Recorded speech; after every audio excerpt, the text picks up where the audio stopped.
Azrael's Pov. We returned to Zadok's office, leaving Aaron half dead in the dungeons. What happened? I asked for the nth time, while Zadok paced in the office. I should have finished him up. I should have killed him with my bare hands.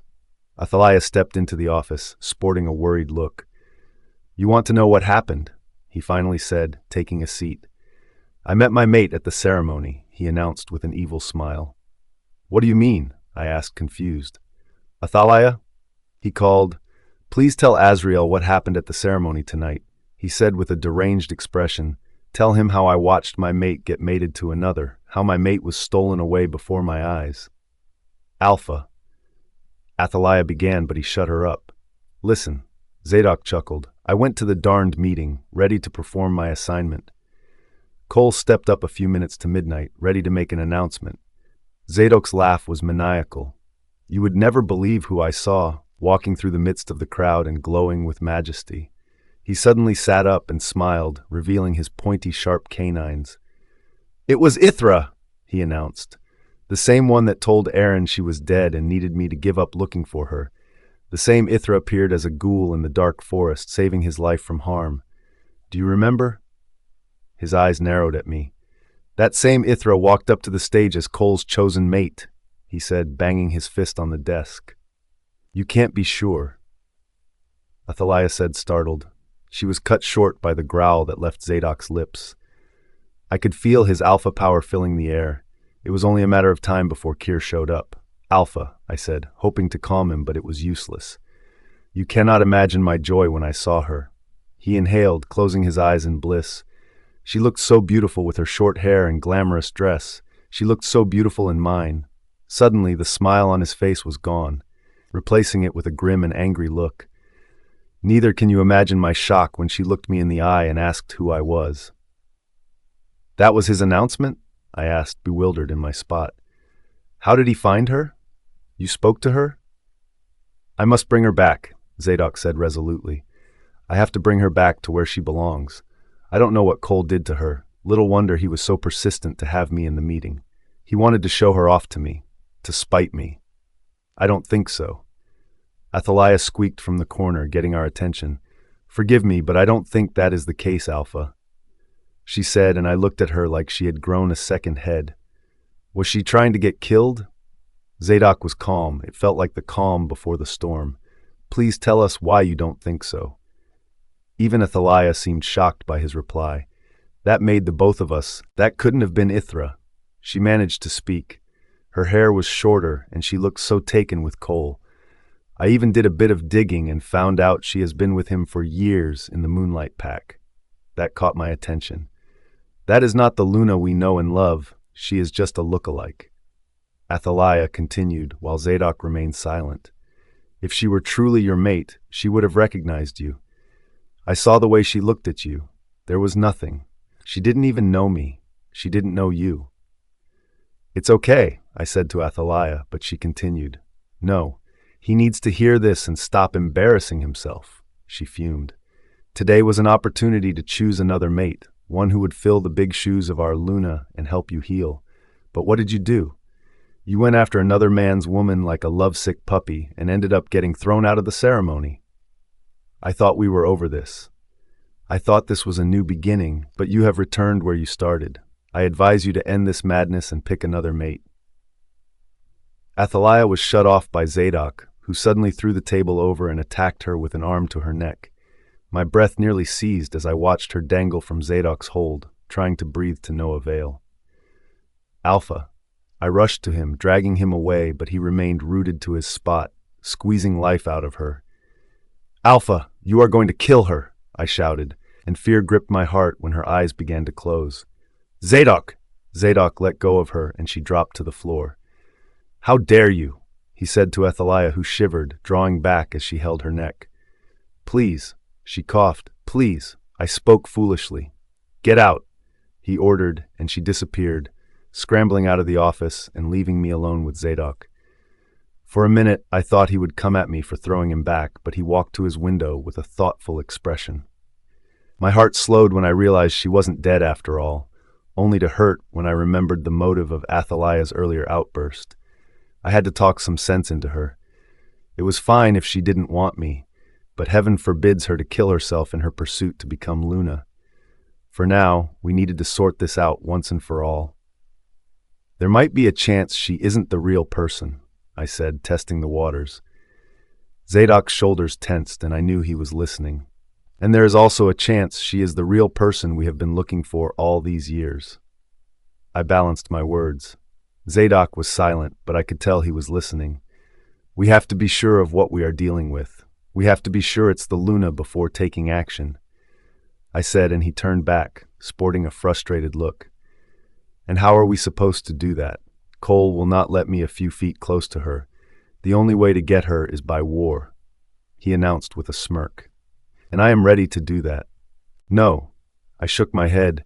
There are other ways to discover her true identity. Give me time to dig deep into this matter, and I will uncover everything about her, I said, hoping he bought the idea. War should be a last resort. Zadok hissed, looking me in the eye. You don't seem to get it, do you? He clenched his jaws. I cannot live another day without seeing her. I cannot wait for you to carry out your darned research on her. I know my mate, and I am going to get her back. Case closed. I know that feeling, I said, feeling the familiar ache in my heart. I will get her back to you. Just calm down and listen to me. I have a plan. Kala's Pove. I followed Scarlet to the field where we had our practice. Having stayed up all night, the last thing I wanted was to do this, but I didn't quite have a choice. It was a crime to miss any day of practice, and I'd be damned if I let another wolf suffer for another one of my misbehaviors. Hopefully, today's training will be a walk in the park. I stood in the middle of the field, and Scarlet clasped her hands. Today, we are going to be practicing how to make a piece of land barren, she announced with excitement. I was wrong. There was no breezing through for me. At this rate, Scarlet was after my life. You look so weak, she noted, observing me with a raised eyebrow. Had too much fun with the alpha last night? Her tone was suggestive. I didn't sleep, I said, but she seemed to get the wrong impression. I warned you, didn't I? She said, standing akimbo. Less fun and more rest. She tutted. It will only affect your performance during practice. Maybe I need to speak with the alpha about wearing out my student. I felt a headache coming.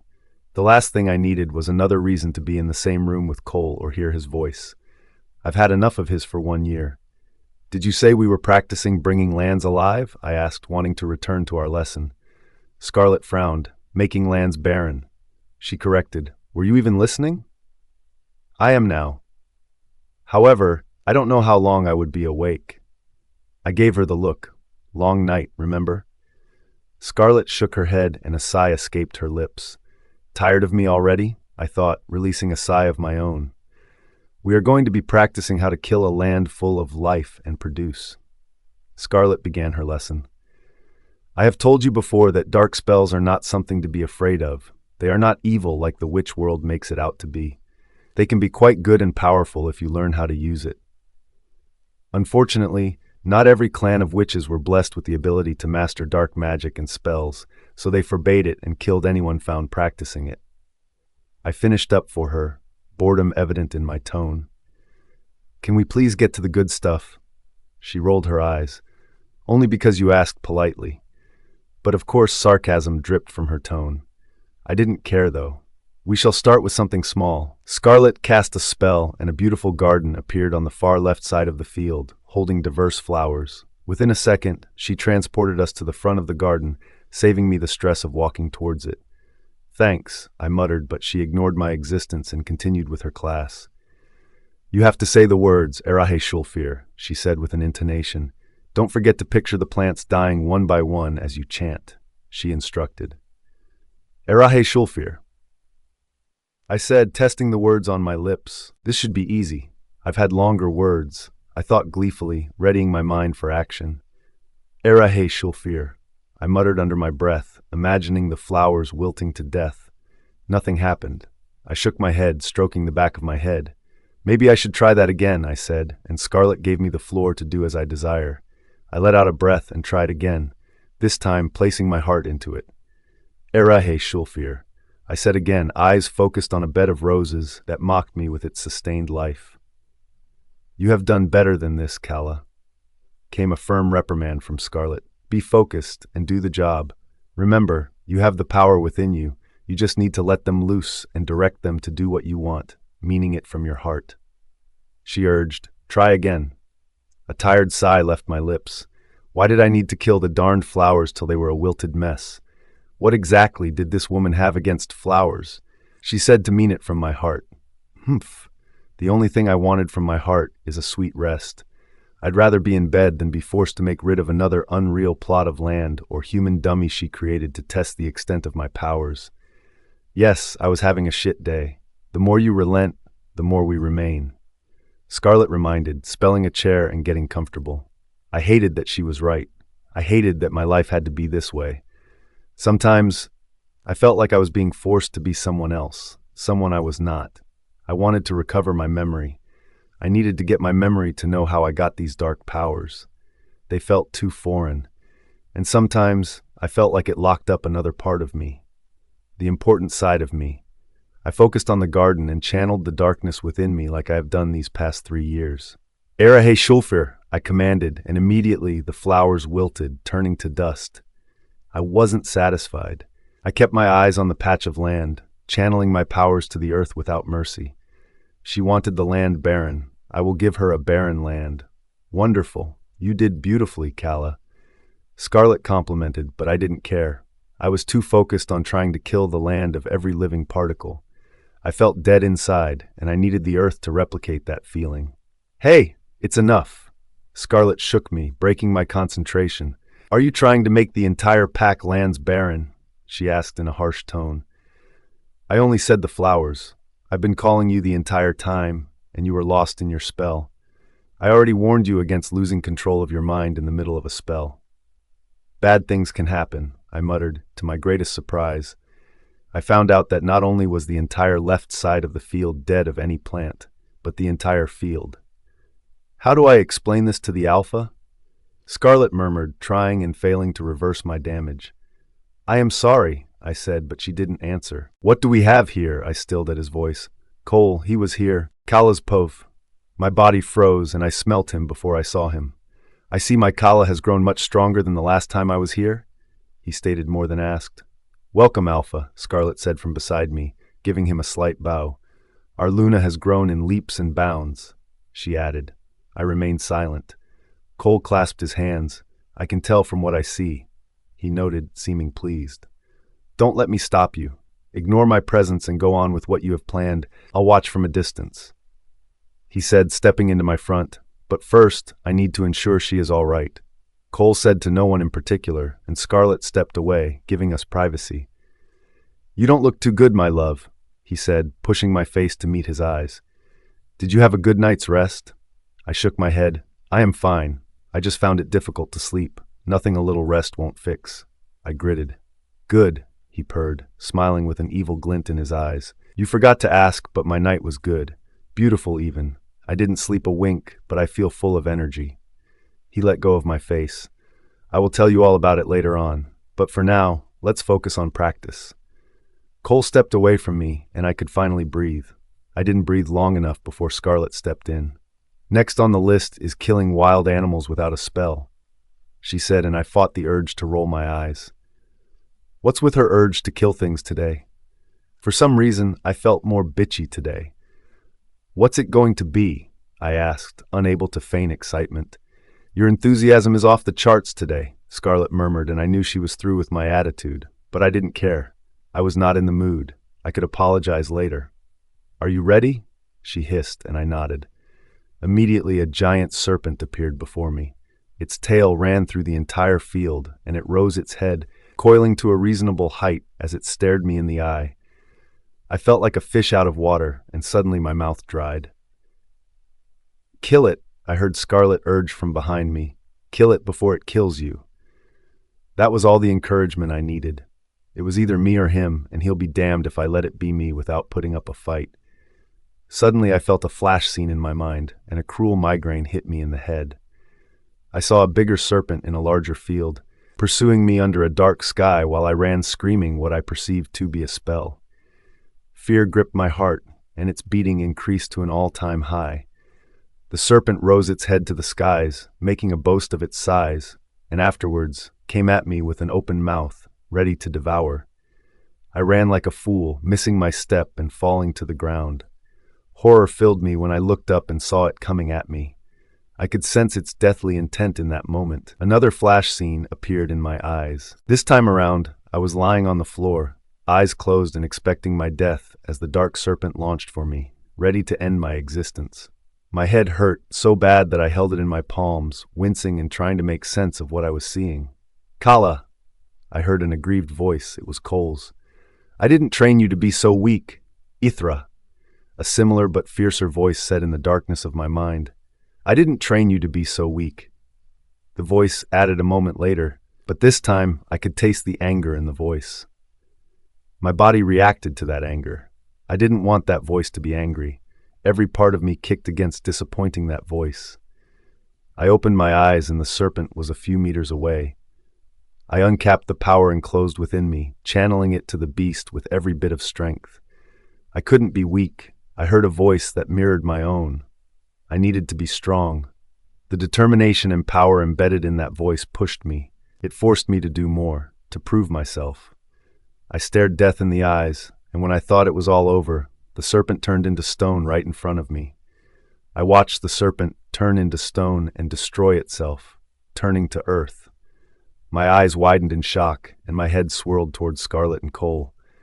The look on their faces told me they had nothing to do with that. Cole seemed shocked as he took me in. A moment later, a look of pride replaced it. "Well done, Luna," Scarlet praised. "I knew you would do well," she said, and for the first time gave me a little bow. I felt abashed. "Thank you. I couldn't have done it without your expert guidance," I said, and suddenly felt tired. My body grew weak as the seconds passed. The headache returned, and I knew I needed some rest. "Of course not. I only told you to kill the beast." Scarlet held her ground. "I never taught you to turn it into stone. That was all you're doing," she said, and I felt her genuine surprise as she pushed further with curiosity. "How did you do it? What spell did you use?" My headache grew. "I don't know. I didn't use a spell," I said, and realized just how absurd that sounded. I hadn't performed such a feat without a spell before. "What do you mean?" Scarlet probed, and I felt the intense gaze of Cole. I wanted the ground to swallow me. "How do I explain?" "I just kind of channeled the powers within me to the serpent," I muttered, hoping that would answer enough. "Why?" she asked, looking at me with a weird assessment. "Why did you do that? What did you hope to achieve when you set out to use that route?" I felt confused. What did I set out to achieve? I just didn't want to die. Isn't that reason enough? "I don't want to be weak," a voice with a striking resemblance to mine said again, and a bout of headache hit me. "I just did it on instinct," I snapped, wincing at the pain in my head. Scarlet must have sensed my mood because she immediately dropped the conversation. "You've exceeded my expectations today, Luna. Well done." What's with her sudden address of me as the Luna? I felt irked and just needed to return to my bed. "Thank you," I said, desperate for dismissal. "That would be it for today," Scarlet finally said. "We are through with practice for today." Suddenly, hand claps filled the air from Cole. "Bravo, my Kala," he said with a big smile, headed towards me. Not again, I thought. The thought of staying here any longer with him rubbed off me the wrong way. "You have exceeded my high expectations of you, my love," he said, placing an arm around me. "It's only right that I reward you," he said. "Allow me the pleasure of dinner with you, love." "Sure, I'll be honored." I gritted, and he nodded his head, seeming pleased.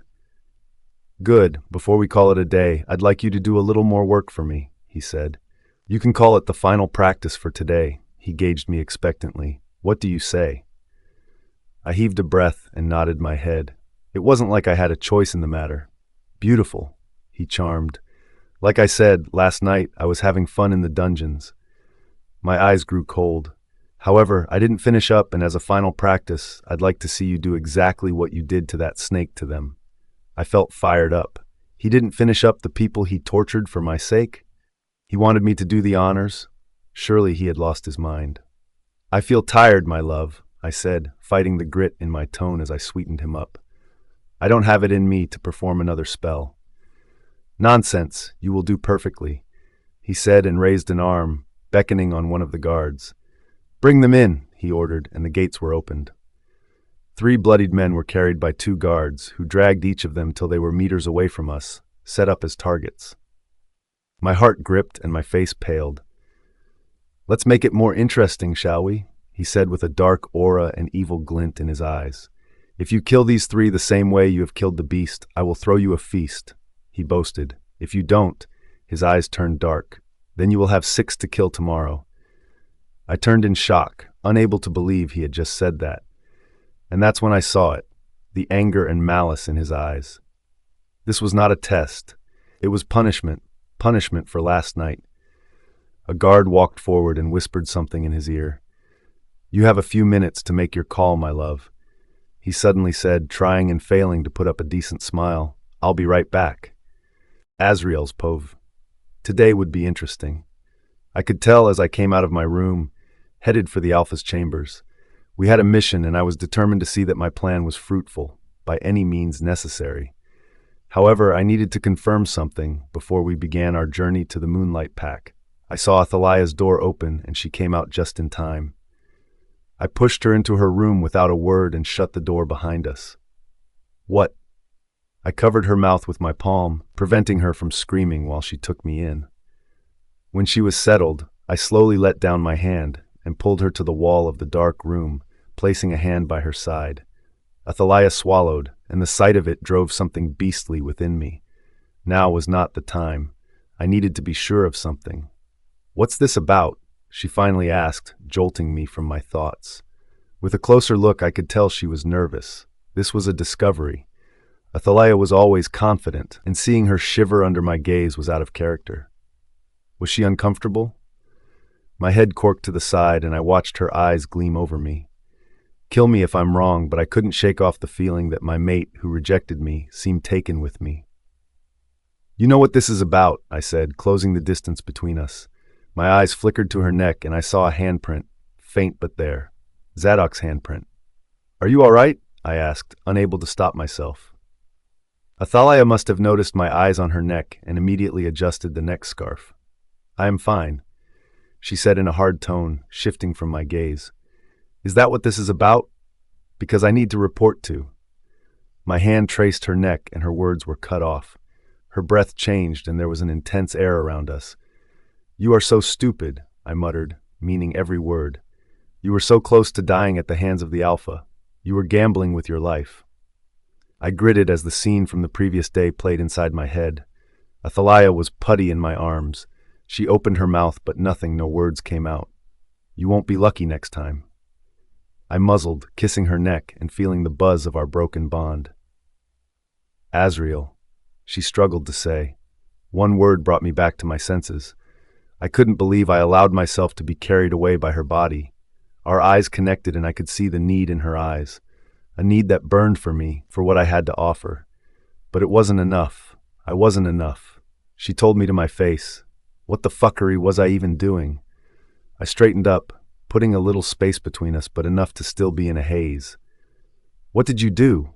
I finally asked, getting back to my reason for seeking her out. Her voice was faint, and she leaned closer to me, pushing up her chest in a suggestive manner. "What are you talking about?" I opened my mouth, but no words came out. How could I speak when I was assaulted with the sweet savor of Athaliah's arousal? My eyes widened as I thought the unforgivable. Was she dripping for me? Athaliah's eyes burned with passion, an unspoken truth. I pushed her back to the wall with a hunger in my eyes. I had to find out. I needed to find out, or I might lose my darn mind.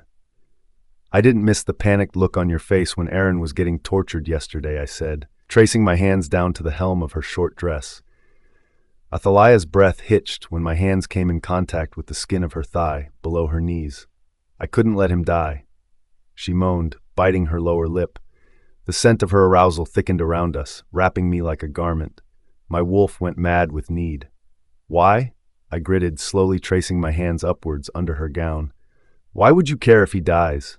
My hand traced a garment made out of a net. "I will tell you a story," I said, using both fingers and moving at a snail's pace.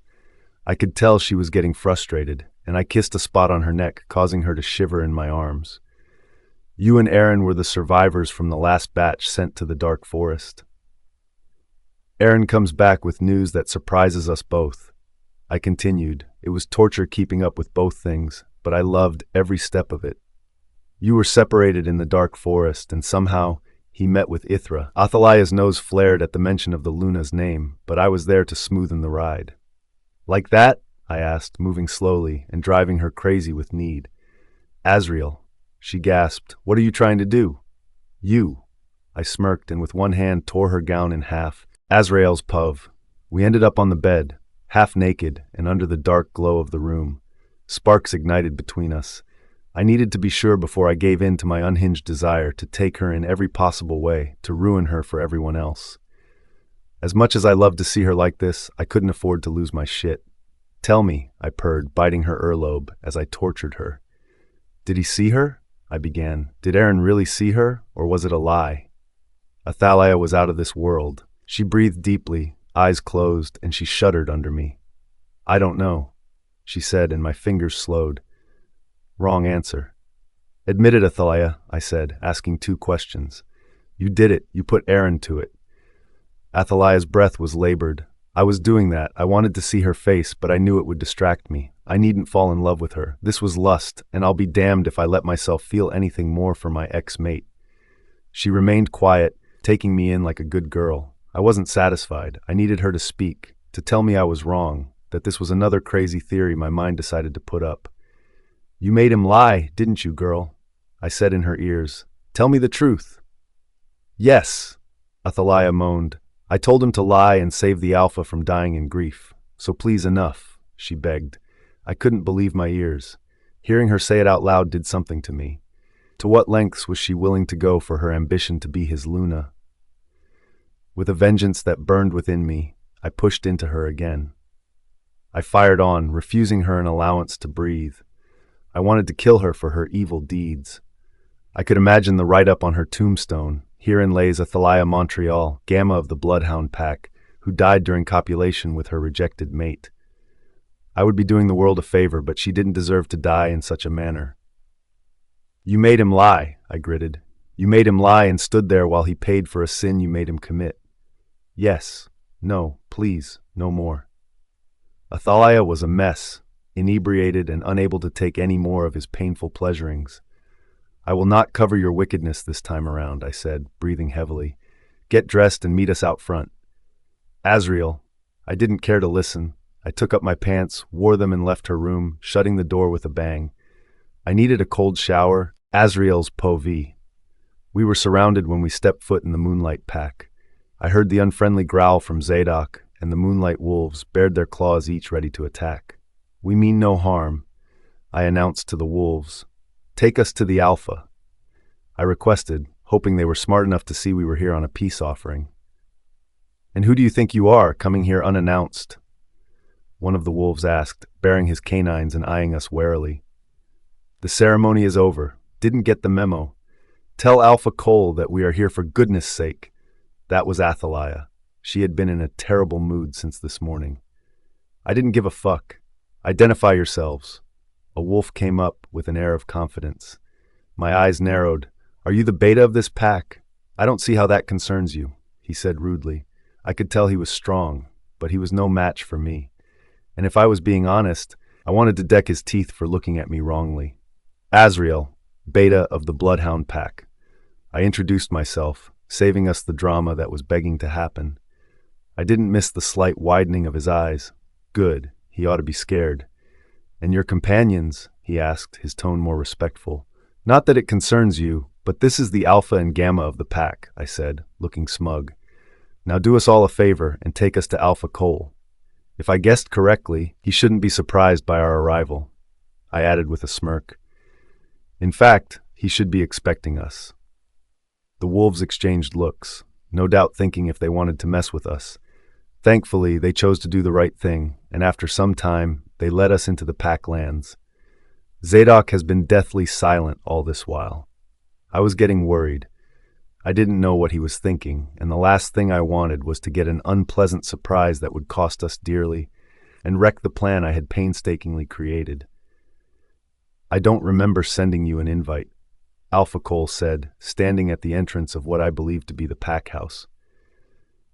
To what do I owe this unpleasant meeting? I could sense the anger in Cole's tone. Although he smiled, it didn't quite reach his eyes. Was this the wrong time? My sincerest apologies, Alpha Cole, I said, catching his attention. My name is Azrael, and I am the beta of the Bloodhound Pack. I started, bowing my head slightly for respect.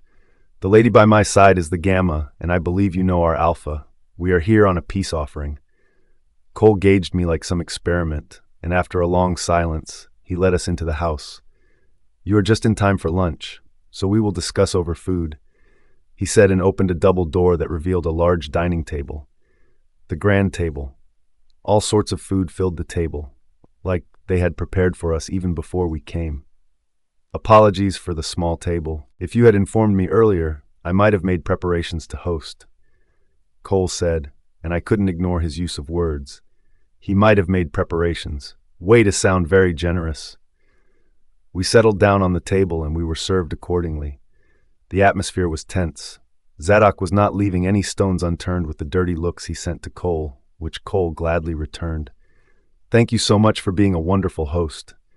I broke the silence, the words tasting bitter in my mouth. Cole placed a grape in his mouth, taking his sweet time to reply. Is the food not to your taste? He said with his eyes trained on Zadok. You haven't touched your food. He had lunch before we headed here. Athaliah squeaked, and it sounded like the bullshit it was. Cole smiled and nodded with an evil glint laced in his eyes. Then let's get down to business. He sat up. Why have you come to my pack? I cleared my throat, distracting Cole's eyes from Zadok. I believe we have made a grave mistake and need to correct the impression to avoid further misunderstandings, I said, sounding diplomatic. Interesting. Do explain, Cole said, and I continued. Last night, during the mating ceremony, I was made to understand that there was some rift between our Alpha and yourself. Cole cut me off. I was insulted by your Alpha. Get your facts straight, he said with blazing eyes. Okay. There was no way to go around this. I'd have to hit the nail on the head then. Exactly, I said with a solemn look. Although I was unable to attend the meeting, I was briefed on what transpired, and after careful deliberations, the Alpha decided it was needful for us to pay you a visit and express our sincere apologies. Cole was silent for a moment while he considered my words. You have spoken well, Beta. He started, and I could sense there was a war coming. However, I believe that if there was going to be an apology, it should be from the one who offended. He gauged me with a two-edged smile. Don't you agree? I felt tongue-tied. There was never a plan for Zadok to apologize. It was hard enough getting him to follow us on this journey, and now Cole was asking the impossible. My eyes drifted to Zadok, and his jaws were clenched tightly. No doubt he had no plans of apologizing. We were fucked. Have I said something wrong? Cole said after a while of silence. Amusement danced in his eyes. Why did we come here again? I apologize for my actions, came the sordid voice of Zadok. I had mistaken her identity to be someone very dear to me. I hope we can overlook this mistake and move forward. As much as he didn't sound like he meant any of the things he said, I was glad he spoke. Cole seemed surprised, and he hit it with another one of his fake smiles. As long as it wouldn't repeat itself, we are good, he finally said. I'll forgive this once, seeing you have understood your mistake this time. Thank you, Alpha Cole, Zadok said, taking a deep breath. Alpha Cole got up. Anytime. He looked at the three of us seated in the dining without touching anything on the table. Since you have all had something to eat, we needn't waste more time here. My beautiful mate is waiting for me, so I have to go. That was the opening I needed. About your mate, congratulations, I said, and he nodded his head in approval. Thank you. I would have loved for you to see her, but it's a pity you didn't attend the ceremony last night, he said, sporting a faraway look. Last night was perfect. I didn't sleep a wink through the night. Oh dear, was it just me, or did the room grow a few degrees hotter? With a side glance, I saw Zadok sending death glares towards an unbothered Cole. After having a beautiful time with my mate, I went into the dungeons to deal with some bastards that thought it wise to cross my territory, and now I have to go watch my Kala deal properly with them. Cole tattled with a satisfied look. Rogues are the worst, I said, indulging him. We do not take them lightly in the Bloodhound Pack. Even spies. They are dead the moment they cross our territory. I informed him, hoping he caught the threat in my words. Yes, rogues and spies are the absolute worst. They don't deserve to be alive. Thankfully, I have my mate who is set to give them the worst deaths imaginable. His eyes found Zadok's. I would have invited you in, but you seem in a hurry. We'll take it, Zadok said before I could speak. Great, you can follow me. This time you'll be a safe distance away from her, he smiled, for both our sakes. So much for a peace offering. I couldn't wait to see the woman who had Zadok so torn in between. Azrael's Pove. We followed Alpha Cole to a large field, walking past several guards. For some reason, there was a sordid smell in the air, and the land seemed dead. The grass was dead, and the atmosphere was odd, like a disaster was waiting to happen. Cole led us, ushering us in while we followed in silence. The atmosphere around Zadok suddenly tensed, and I knew something was wrong. I looked around, and that was when I saw her. Short red hair, curvy and strong, standing agile beside a lady I didn't know. Zadok stilled beside me, and I knew he'd seen her too. There was no way in hell it wasn't Ysera. Even her presence was familiar. I could feel it despite standing meters away from her. Her back stiffened as soon as Cole spoke. Forgive me, my Kala, he said, slowing his steps as he approached her and carelessly hung an arm around her. We had guests, and I had to play host for a minute. Uh-oh. My gaze found Zadok, and he was breathing fire. His hand tightened in a fist. Have you made your decision? He asked with a gleeful expression, his back facing us. I wondered what decision he was talking about. I waited for her to turn around. I needed to see her face. I needed to see her with my own eyes before running to a conclusion. Something told me it was useless, but I held my ground. Finally, she turned back and my breath was knocked out of me. Zadok's aura became too tense, too solid and overbearing, weighing me and innocent wolves around. Cole soon noticed what was happening and turned around with a thick expression. Is there a problem? He asked. One would think it was a harmless question, or perhaps he was being concerned, but I saw through his bullshit. We all knew that was a threat in disguise, and slowly Zadok reined in his aura, letting us breathe properly. Ithra's eyes widened as soon as she noticed our presence. I didn't miss how her eyes naturally gravitated to Zadok, whose eyes had been on her the entire time we came here. Finally, she spared me a look, and for some insane treason, I felt compelled to acknowledge her. I bowed my head, and the words fell out of my mouth before I could stop them. It's a pleasure to meet you, I said. I let my eyes find her own, searching for a look of recognition, or anything that said she knew me, or even the familiar hate that she used to direct at me. To my surprise, there was nothing. Instead, she seemed exhausted. Her body language told me she'd rather be somewhere else, and for a minute, the thought of Cole maltreating her came to my mind. The air around me changed, and to my surprise, I realized that my wolf was angry and ready to defend her if it came to that. I wasn't even sure she was Ysera, yet the fierce will to protect my Luna was stirred within me.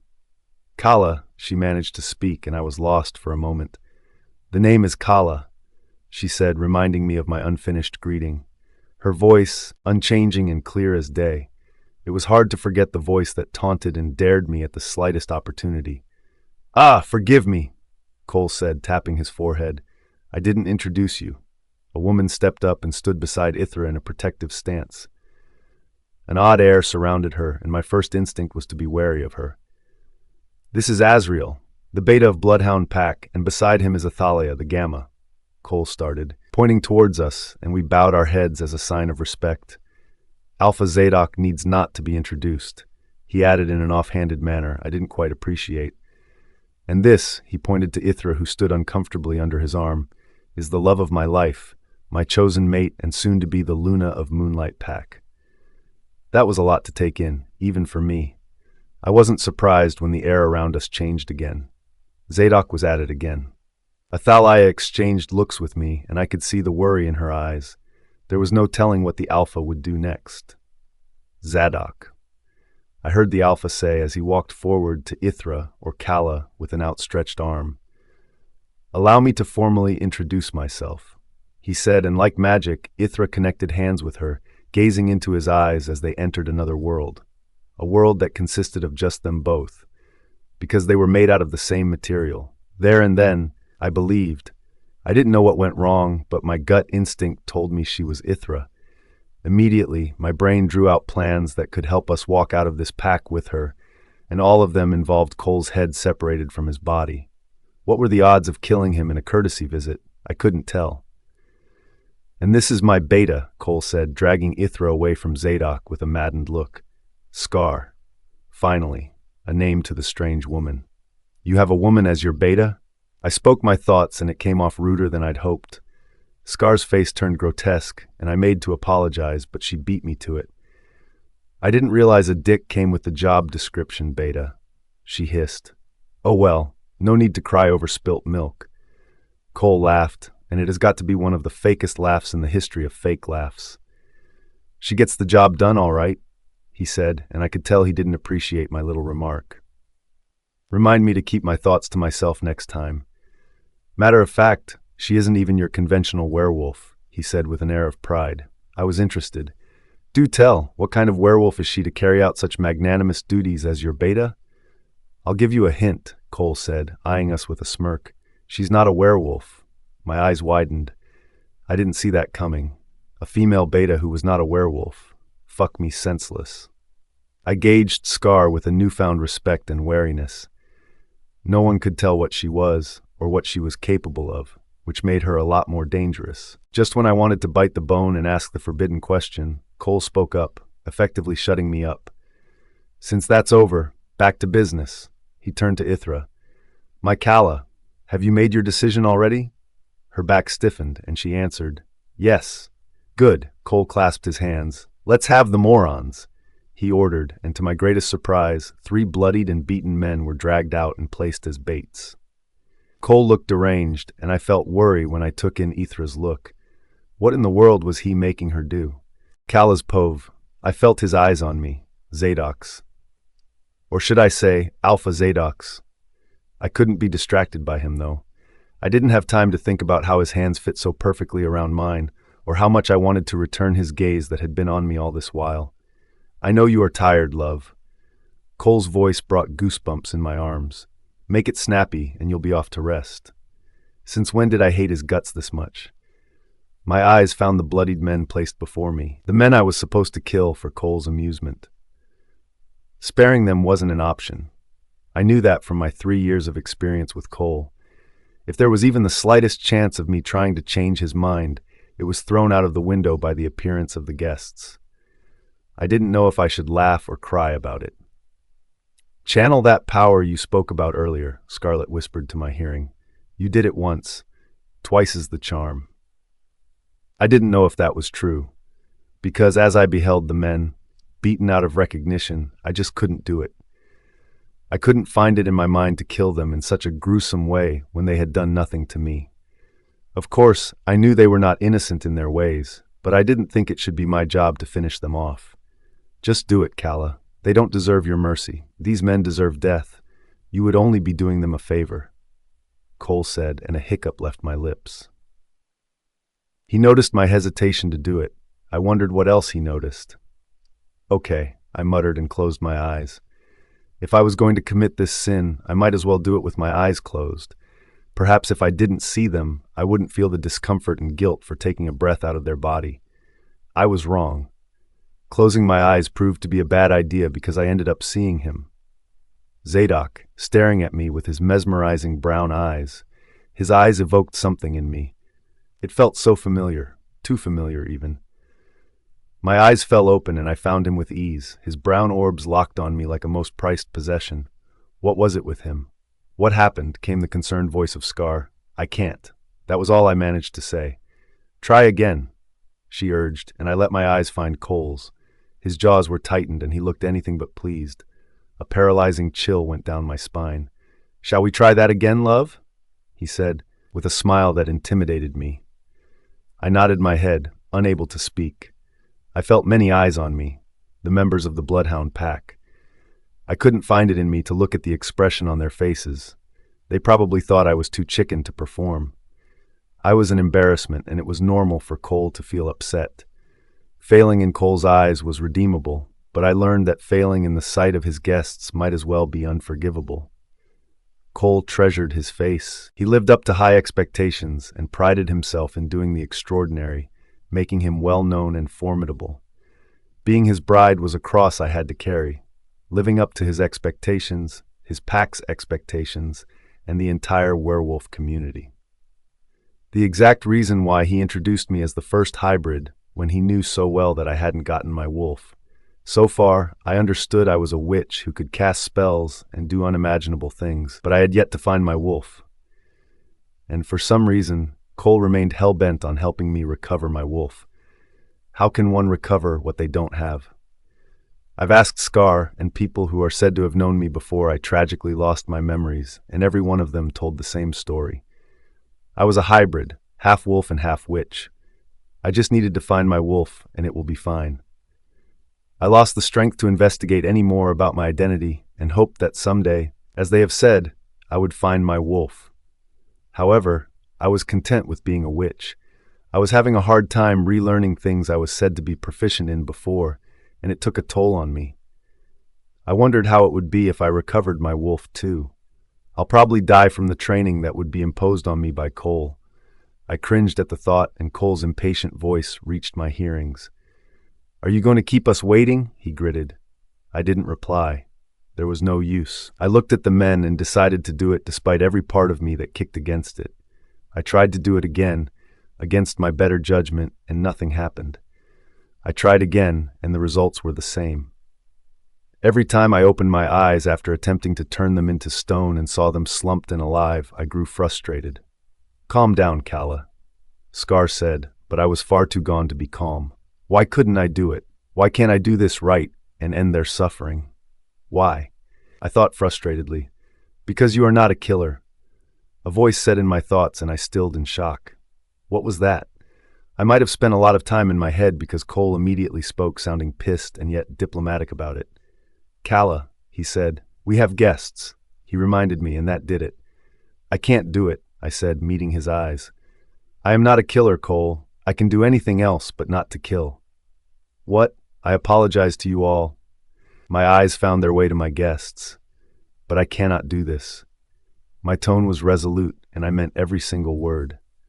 Scar regarded me with a look that suggested I might have been stupid to do that. But I didn't care. My head was banging with a headache. My body felt weak, and I could still feel Zadok's eyes on me. I needed to leave.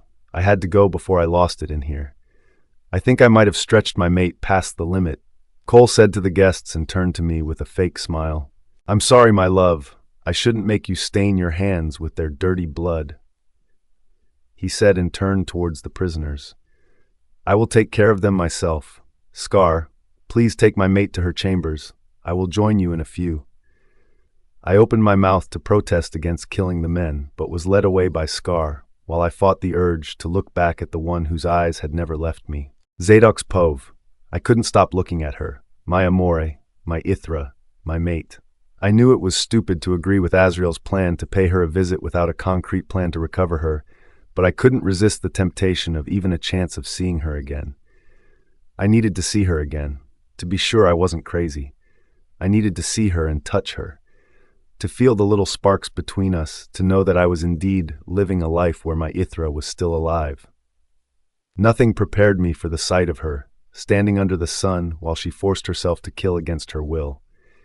It took a miracle to prevent me from blowing up at Cole, who was having difficulty reading the room.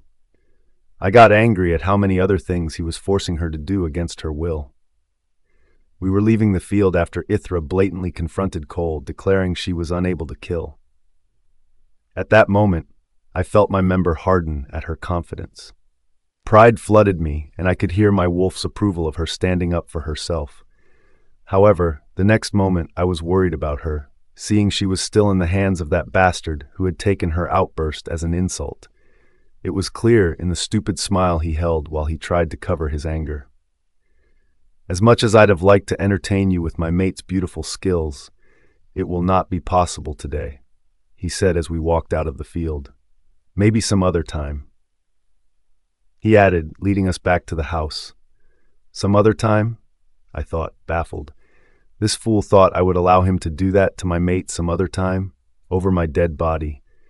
I think it's best to handle the dirty dishes by yourself, don't you think, Alpha Cole? Azriel took words from my mouth. If our females are made to do the dirty jobs, then it should be a shame to the males. Cole looked like he had been slapped.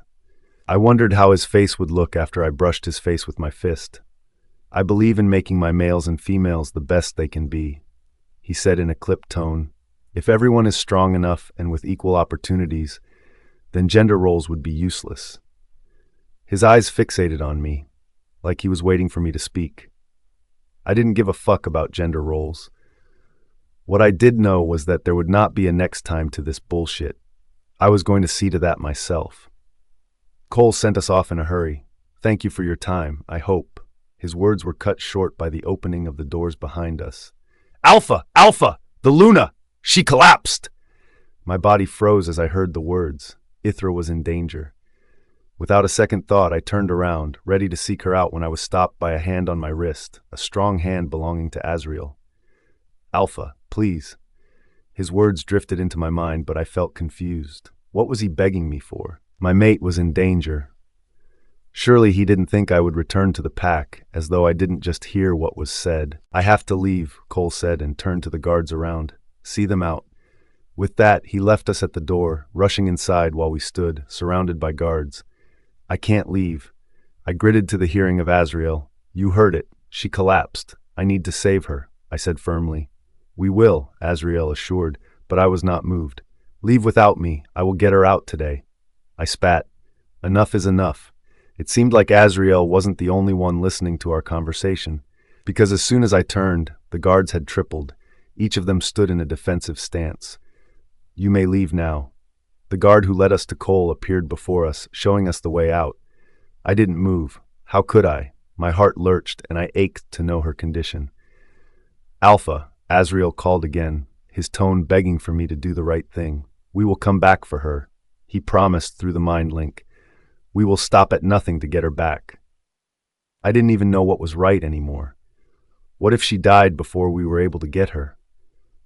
Without a word, Azriel led me back to the car, and I let him till we drove further away from my mate.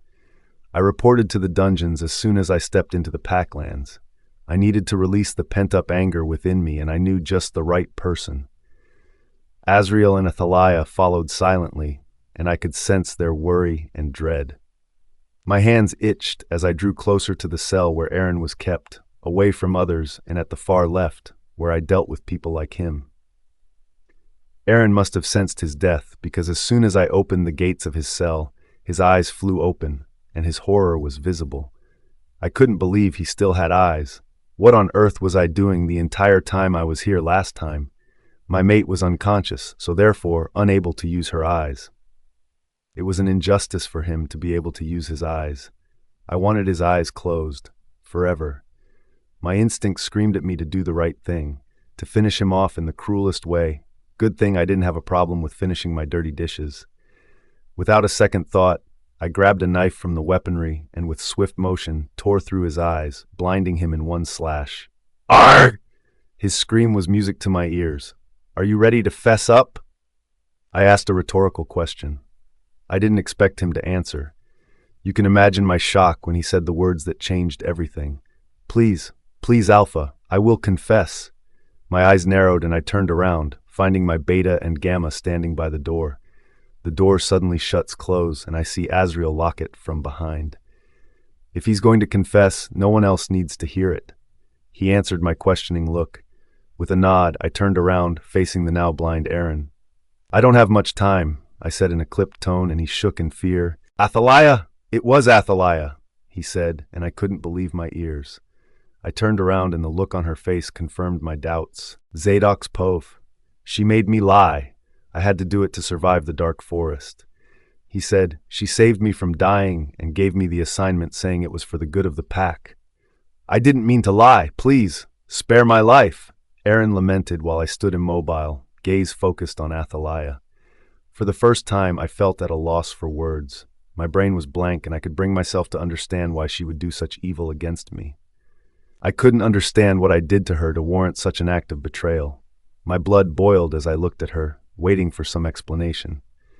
Something that told me Aaron was lying, and his entire story was a scheme to save his head, but nothing came forward, forcing me to ask. "Athaliah," I breathed, "I will only ask you this once." Athaliah stiffened, and for the first time in a long time, the air reeked of Athaliah's fear. "Did you ask him to lie to me?" Asking that aloud felt odd, impossible, stupid even, but I needed to hear her say it. I needed to hear her say it before I believed anything. Alpha. Her tone was begging. I didn't mean to. "I asked a question," I roared, cutting her off. "What Aaron has just said, is it true?" She gulped. With her delayed response, my anger grew. I told him to do it," she answered, and hell broke loose inside my head. "I'm so sorry. I saw how much you were suffering and thought it would help you get over her easily," she explained. "The pack was deteriorating with your refusal to accept reality, and I thought if maybe I helped a little, things would turn around for good." She said in one breath, "And I was right. You came around, but everything was destroyed when that Kala girl came into the picture." I looked at her. There was no sign of remorse for her actions. How did this get past me? "I know I was wrong to go about things in that way, but surely you must understand why I had to step in, and—" I didn't know when I reached her with a slap that sent her to the floor. "Alpha!" Azrael roared, rushing towards me and holding me back. "This bitch! This good-for-nothing bitch I picked up from nowhere. I took her in when she had nothing and made her the gamma of my pack, and this is how she pays me back? By conniving with this bastard to deceive me? She will pay. She will pay for this." I roared, pushing Azrael to the wall as I picked her up by the hair. "Please, I didn't mean any harm. I did it for you," she said, her voice heavy with pain. She hadn't seen anything. If she thought she had experienced pain, then I would show her what pain truly felt like.